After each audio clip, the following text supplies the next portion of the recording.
Hello everyone, I'm speaking to you today from the Noah Webster House, right here in West Hartford, Connecticut. Perhaps you've heard of Noah Webster. His name is known all across the world. And he's quite the celebrity here in town too. More about him in a moment. Today, you will be receiving your very own copy of Webster's Dictionary from our good friends at the Rotary Club of West Hartford. The people of the Rotary Club do a lot of wonderful things to help out in our town, and today they want to be sure that everyone in your school has their own dictionary to use. Here at the Noah Webster House, we love dictionaries too, and I'm going to tell you a little bit more about why dictionaries are so amazing. Have you ever read a story that contained words that you've never seen before? Or heard someone say a word and you just didn't know what that word meant? Like the word flibbertigibbet. What does that mean? It sounds funny. What about brouhaha? What does that mean? We can use your new dictionary to find out.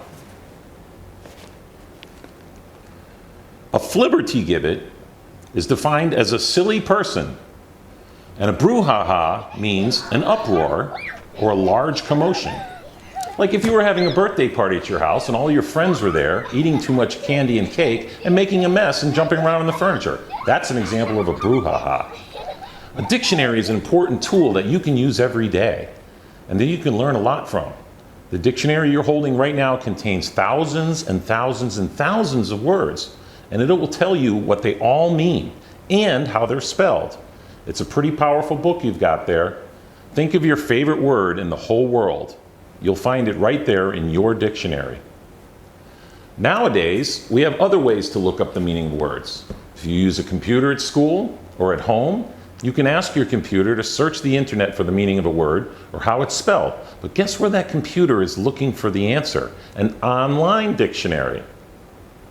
Noah Webster was born in 1758. That's almost 300 years ago. He did not invent the first dictionary, but he wrote the first American dictionary.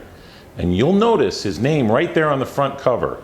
Webster said that it was very important for a new country, America, to have its own unique language, and that schools in Connecticut should teach the same spelling, pronunciation, and meaning of words in the same way that the schools in Virginia taught them, or in Massachusetts, or Pennsylvania. Noah Webster wanted all Americans to speak and write the same way, and to improve the quality of education for everyone. Think about how you communicate with your friends and family. Could you communicate with them without language? Language, whether you're speaking it, reading it, or writing it, is a very important part of your life. The dictionary can help you to be a much better communicator, arming you with the correct spelling, pronunciation, and definitions of words, and helping you to expand your vocabulary. What does that word mean, vocabulary? Look it up in your new dictionary. Noah Webster's first attempt at a new dictionary was in 1806, and it contained 40,000 words.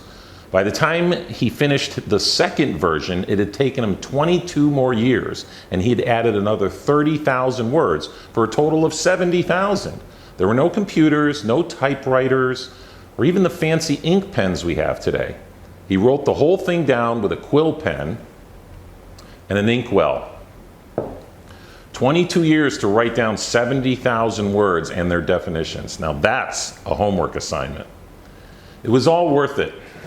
Many people then considered this book to be a masterpiece, and Noah Webster earned great admiration from people all across the country. It's such an amazing book, we are still talking about it today, 200 years later. You may be wondering why it's called the Merriam-Webster Dictionary and not just the Noah Webster Dictionary. In 1847, two brothers, George and Charles Merriam, got permission to publish a dictionary based on Noah Webster's hard work. And they continued to add new words over the years. The company they started is still printing dictionaries and making them better. That's why you have a brand new dictionary in your hands. New words are added all the time. Some dictionaries have almost 500,000 words. Now that you have your very own dictionary, you can look up any word you want. When you hear a word that you don't know, you don't need to cause a brouhaha or look like a flibbertigibbet. Enjoy your dictionary, take care of it, and thank the nice folks from the Rotary Club. Over here at the Noah Webster house, where he lived when he was your age and began to read a lot of books, we look forward to seeing you for a visit when you get to the 5th grade.